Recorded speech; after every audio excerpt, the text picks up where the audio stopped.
اللہ اکبر، خیبر کا موقع ہے، خیبر کا موقع ہے کہ حضور نبی کریم صلی اللہ علیہ وآلہ وسلم نے مختلف صحابہ کو علم دے کر بھیجا، لیکن وہ قلعہ فتح نہیں ہو رہا جس میں مرحب تھا۔ کئی قلعے تھے مرحب اس کے خیبر کے، باقی چھوٹے چھوٹے قلعے جو تھے وہ فتح ہو چکے تھے، لیکن ایک قلعہ بھی باقی تھا۔ حضرت ابوبکر صدیق گئے، واپس پلٹ آئے، حضرت عمر گئے، واپس آگئے، قلعہ فتح نہیں ہوا۔ حضور نبی کریم صلی اللہ علیہ وآلہ وسلم نے اس موقع پہ ارشاد فرمایا، آپ نے فرمایا کہ کل صبح میں اس شخص کو علم عطا کروں گا کہ جس کے ہاتھ پہ اللہ رب العزت نے فتح لکھی ہے۔ اب ذرا توجہ سے اس کو سننا ہے۔ فرمایا کہ صبح میں اس کے حوالے علم کروں گا کہ جس کے ہاتھ پہ اللہ رب العزت نے فتح کو رکھا ہے۔ لیکن اس سے پہلے ایک بات کہی حضور نبی کریم صلی اللہ علیہ وسلم نے، فرمایا جو اللہ اور اس کے رسول سے محبت رکھتا ہے اور جس سے اللہ اور اس کے رسول محبت رکھتے ہیں، میں اس کو علم عطا کروں گا۔ صحابہ فرماتے ہیں کہ رات سب نے اس امید سے گزاری، ہو سکتا ہے صبح علم مجھے ملے۔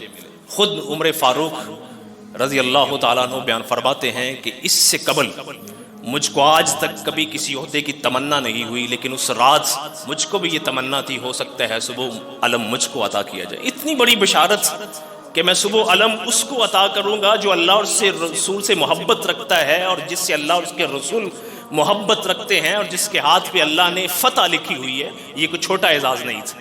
صبح ہوئی، صحابہ بارگاہ رسالت میں جمع ہوئے اسی امید کے ساتھ، ہو سکتا ہے علم ہمیں ملے گا، علم ہمیں عطا ہوگا۔ اللہ اکبر۔ فرمایا کیا وجہ ہے کہ میں علی کو نہیں دیکھ رہا؟ لوگوں نے کہا کہ علی خیمے میں موجود ہیں، ان کی آنکھیں دکھ رہی ہیں، ان کی آنکھیں دکھ رہی ہیں۔ اس بات کے دو مطلب ہیں، لیکن میں ابھی نہیں چھیڑتا اس بات کو۔ بہرحال اس امید کے علی کو نہ ہی بلائیں، علی کو نہ ہی بلائیں، آنکھیں دکھ رہی ہیں۔ حضور نے فرمایا بلاؤ۔ علی المرتضیٰ کو بارگاہ رسالت میں لایا گیا۔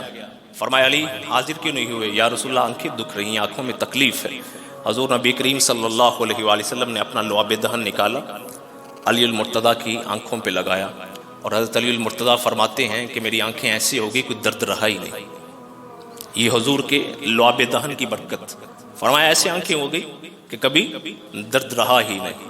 اور اس موقع پہ حضور نبی کریم صلی اللہ علیہ وسلم نے حضرت علی المرتضیٰ کو ایک دعا دی تھی، وہ آپ نے سنی نہیں ہوگی، ابھی سنا دیتا۔ دعا کیا دی حضرت علی المرتضیٰ کو؟ دعا میں بعد میں بتاتا ہوں، پہلے یہ بات سن لیجئے گا کہ حضرت علی المرتضیٰ نے اس کے بعد زندگی بھر گرمی ہو یا سردی ہو، یہ کبھی سوچا سمجھا نہیں کہ یہ گرمیوں کے کپڑے ہیں یا سردیوں کے ہیں۔ گرمی ہے تو سردیوں کے بھی کپڑے پہن لیے، سردی ہے تو گرمیوں کے بھی کپڑے پہن لیے۔ عبد الرحمن ابن ابی یعلا ایک دفعہ ہمت کر کے پوچھتا ہے امیر المومنین کیا وجہ ہے؟ لوگ گرمیوں میں آتے ہیں تو گرمیوں کے کپڑے پہنتے ہیں، سردیاں آتی ہیں تو سردیوں کے کپڑے پہنتے ہیں، وجہ کیا ہے؟ آپ نے کبھی یہ تفریق نہیں کی؟ علی المرتضیٰ رضی اللہ تعالیٰ عنہ نے تب فرمایا کہ حضور نے مجھ کو دعا دی تھی کہ اللہ علی المرتضیٰ کو نہ اور گرمی اور نہ سردی یہ دونوں نہ لگے۔ فرمایا وہ دعا ہے کہ جس کی نسبت سے آج میں اگر گرمیوں میں سردیوں کے کپڑے پہن لوں تو مجھے گرمی نہیں لگتی، اگر سردیوں میں گرمیوں کے بھی کپڑے پہن لوں تو مجھے سردی نہیں لگتی۔ یہ اس وقت دعا دی تھی۔ فرمایا یہ اس دعا کا نتیجہ ہے۔ بہرحال حضور نے اپنا لعاب دہن علی المرتضیٰ کی آنکھوں میں لگایا، درد جاتا رہا۔ فرمایا علی یہ جھنڈا لے لو۔ جھنڈا ملنا تھا۔ علی المرتضیٰ جنگجو آدمی تھے، شجاعت ماشاءاللہ کیا کہنے۔ اللہ اکبر۔ جھنڈا ملتے ہی حضور کے سامنے سینہ تان کر کہا اللہ کی قسم میں تب تک ان سے جہاد کروں گا، تب تک ان سے قتال کروں گا، حتیٰ یکونوا مثلنا، جب تک یہ ہم جیسے نہیں ہو جاتے، یعنی جب تک یہ کلمہ نہیں پڑھتے تب تک ان کے ساتھ لڑتا رہوں گا۔ جب حضور نے علی المرتضیٰ رضی اللہ تعالیٰ عنہ کی زبان سے یہ الفاظ سنے، فرمایا انفذ علی رسلک، علی ذرا آرام سے، علی آرام سے جاؤ ان کے پاس، ان کو اسلام کی دعوت دو، یاد رکھو کہ اگر ایک شخص نے بھی تمہارے ہاتھ پہ اسلام قبول کر لیا تو تمہارے لیے سرخ اونٹوں سے بہتر۔ علی المرتضیٰ وہ جھنڈا حضور سے لیتے ہیں، خیبر کی طرف نکل پڑتے ہیں۔ ایک ایک لفظ میں علی المرتضیٰ کی شان بیان کر رہا ہوں، ایک ایک لفظ میں توجہ رکھو۔ ایک ایک لفظ میں علی المرتضیٰ کی شان نمایاں ہوتی. جھنڈا لے کر نکلتے ہیں, قلعے کی دیوار کے پاس پہنچتے ہیں. یہودی, ان کا کوئی عالم تھا, وہ نیچے جان کر کہتا ہے کون ہے؟ آگے سے جواب دیا علی ابن ابی طالب, ابو طالب کا فرزند علی ہوں. یہ الفاظ سننے تھے. اس یہودی نے پکار کر کہا تھا قد علوتم وما انزل علی موسیٰ, تم سر بلند ہو گئے اور جو موسیٰ پہ نازل ہوا تھا وہ بھی سر بلند ہو گئے. جب علی المرتضیٰ کا نام سننا تھا تو اس یہودی نے کہا علی, علی بلندی سے ہے نا, علوف سے ہے علی. تو جب حضرت علی المرتضیٰ کا نام سنا کہا قد علوتم, تم سر بلند ہو گئے, تم بلند ہو گئے. بہرحال مرحب باہر نکلتا ہے. ہماری تاریخ میں مرحب کا نام بڑا مشہور ہے, ہمارا بچہ بچہ جانتا ہے مرحب کو. مرحب باہر نکل کر بڑے فخری انداز میں شعر پڑھتا ہے. اور مرحب صرف نام کی حد تک بہادر نہیں تھا, بلکہ حقیقی طور پر وہ اتنا بہادر شخص تھا کہ اس کے مقابلے میں عرب کا کوئی شخص میدان میں آنا نہیں چاہتا تھا, کنی کتراتے تھے لوگ. اللہ اکبر. عامر بن ابی اقوا, یہ صحابی رسول ہیں, یہ اس کے مقابلے کے لیے نکلتے ہیں. تلوار چھوٹی تھی, وار کیا, مرحب پیچھے ہو گیا. انہی کی تلوار کی ضرب انہی کو لگی اور وہ شہید ہو گئے. جب یہ دیکھا تو ذرا اور پھولا اور پکار کر کہتا ہے قد علمت خیبر انی مرحب شاکی صلاحی بطل مجرب اذا الحروب تقبلا تلہب.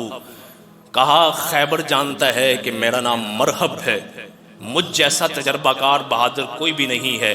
جب جنگ اپنے عروج پر پہنچتی ہے تو میں آگ نکالتا ہوں, چنگاریاں اڑاتا ہوں, میں آگ کے ساتھ جنگ کے ساتھ کھیلتا ہوں. یعنی یہ فخری انداز میں جب اس نے یہ کہا تو علی المرتضیٰ میدان میں نکلے. علی المرتضیٰ رضی اللہ تعالیٰ عنہ نے جا کر جو الفاظ بولے تھے, بچہ بچہ جانتا ہے ہمارا, کہا سمتنی امی حیدرہ, میں وہ ہوں کہ جس کی ماں نے جس کا نام حیدر رکھا ہے.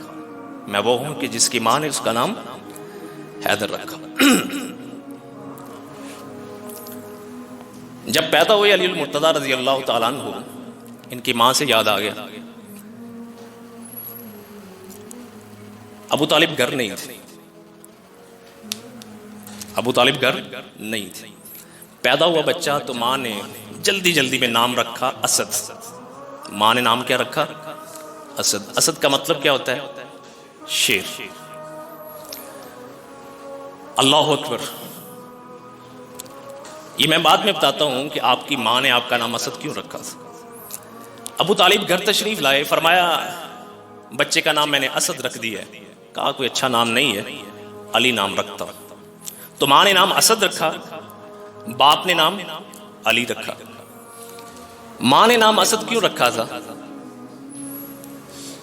اس لیے کہ ہاشم کے ایک صاحبزادے جن کا نام اسد تھا, اور ان کی آگے یہ صاحبزادی تھی فاطمہ جو علی المرتضیٰ کی والدہ ہے. خاندان قریش میں ہاشم کے صاحبزادے جس کا نام اسد تھا, بڑا مقام تھا, بڑا روب تھا, بڑا دبدبا تھا. اس لیے علی کے نانے کے نام پہ آپ کی والدہ نے نام اسد رکھا تھا. حضور کے نانا کا نام حضرت علی کے نانا کا نام اسد ہے. آپ کی والدہ فاطمہ بنت اسد بن ہاشم. تو اپنے والد کے نام پر گویا علی کے نانا کے نام پر ان کا نام اسد رکھا, لیکن ابو طالب نے پسند نہیں کیا, اس لیے نام علی رکھا اور یہی آگے چلا نام. لیکن اس موقع پہ علی المرتضیٰ فخر کے انداز میں برملا کہتے ہیں کہ میں وہ شخص ہوں کہ جس کی ماں نے اس کا نام حیدر رکھا ہے. اسد نہیں بولا, اسد نہیں بولا, حیدر رکھا. حیدر کا مطلب بھی شیر ہوتا ہے, اسد کا مطلب بھی شیر ہوتا ہے, لیکن دونوں شیروں میں فرق ہے. دونوں شیروں میں فرق ہے. اسد عام شیر کو کہتے ہیں, لیکن حیدر اس شیر کو کہتے ہیں کہ جنگل کے اندر جس کی ہیبت چھائی ہو, جس کے مقابلے میں کوئی ٹک نہ سکتا ہو, غضبناک. جب شیر اپنی غضبناکی کے میں آتا ہے, جب وہ غضبناک حالت میں ہوتا ہے تو اس کو حیدر بولتے ہیں عربی زبان.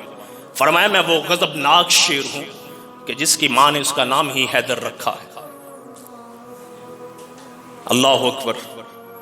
سیرت نگار لکھتے ہیں کہ مرحب مقابلے میں آتا ہے. مرحب, مرحب کے نام سے یاد آیا, مرحب کا مطلب تھا کشادہ, چوڑا چکلا. وہ اتنے جسے کا مالک تھا کہ اس کو لوگ مرحب کہا کرتے تھے.